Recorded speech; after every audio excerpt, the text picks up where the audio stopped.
பாருங்கள் எவ்வளோ சாஃப்டாக வந்திருக்கு. அன்பு நண்பர்களே, அனைவருக்கும் அன்னை சமையல் உமாவின் அன்பான வணக்கங்கள். இன்றைக்கி அன்னை சமையலில் பார்க்க போகிறது சூப்பரான ஈவினிங் ஸ்நாக்ஸ் ரெசிபி ரவா பணியாரம். இதை நீங்கள் ஈவினிங் ஸ்நாக்ஸாகவும் எடுத்துக்கலாம், இல்லை மார்னிங் பிரேக்ஃபாஸ்ட்டாக கூட சாப்பிட்லாங்க. வாங்க ரவா பணியாரம் எப்படி செய்கிறதுன்னு பார்க்கலாம். இப்போ 1 கப் வெல்லத்தை சேர்த்துக்கலாங்க. 1/4 கப் தண்ணி. இப்போ வெல்லம் நல்லா கரையிற வரைக்கும் வெயிட் பண்ணலாம்.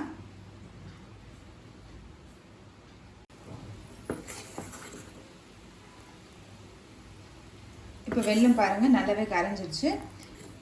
வெள்ளை கரைசலில் கொஞ்சம் திக்காக இருக்க மாதிரி பார்த்துக்கோங்க. இப்போ இதை வடிகட்டி தனியாக எடுத்து வச்சுக்கலாங்க. 1 கப் ரவையை 1/2 மணி நேரம் ஊற வச்சு எடுத்து வச்சுருக்கேங்க.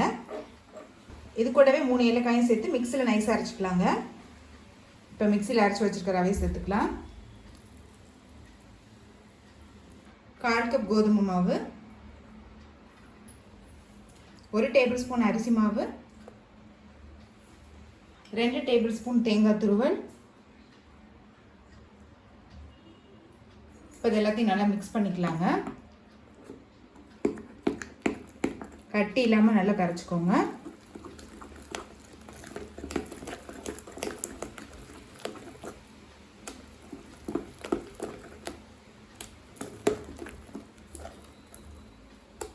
இது ஒரு இன்ஸ்டன்ட் பணியாரம்னு கூட சொல்லலாங்க. ரவையை மட்டும் ஒரு 1/2 மணி நேரம் ஊற வச்சிங்கன்னா போதும்.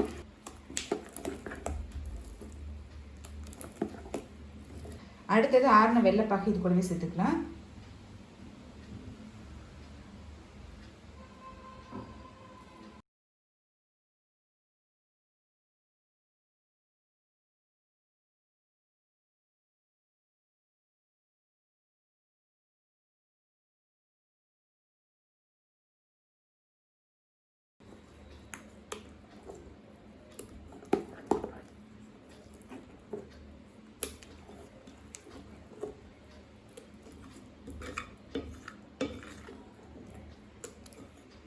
இப்போ கொஞ்சமாக பேக்கிங் சோடாவை தண்ணியில் கரைச்சி சேர்த்துக்கலாம்.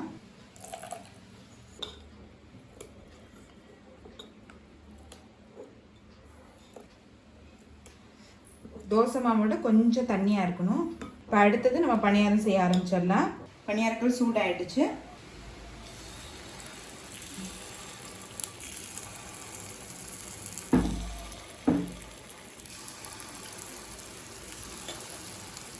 மேலே கொஞ்சமாக நெய் ஊற்றிக்கலாங்க. இப்போ நல்லா வாசனையாக இருக்கும்.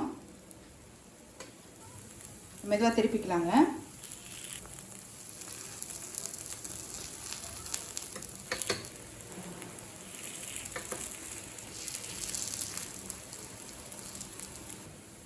இப்போ 2 சைடும் நல்லா வெந்துருச்சுங்க. இப்போ எடுத்துடலாம்.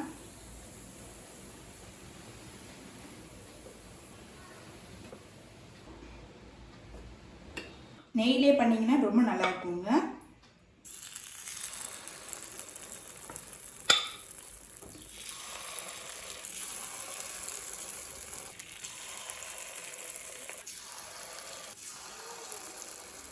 இப்போ மெதுவாக திருப்பிக்கலாங்க.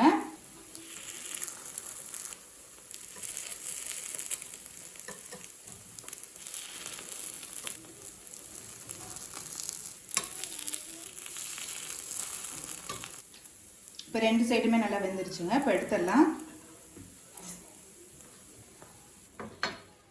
இப்போ சுவையான ரவா பணியாரம் ரெடி ஆகிடுச்சு. ரெசிபியை ட்ரை பண்ணி பாருங்கள், கண்டிப்பாக உங்களுக்கே பிடிக்கும். ரெசிபி பிடிச்சிருந்ததுன்னா வீடியோவை லைக் பண்ணுங்கள், கமெண்ட் பண்ணுங்கள், ஷேர் பண்ணுங்கள்.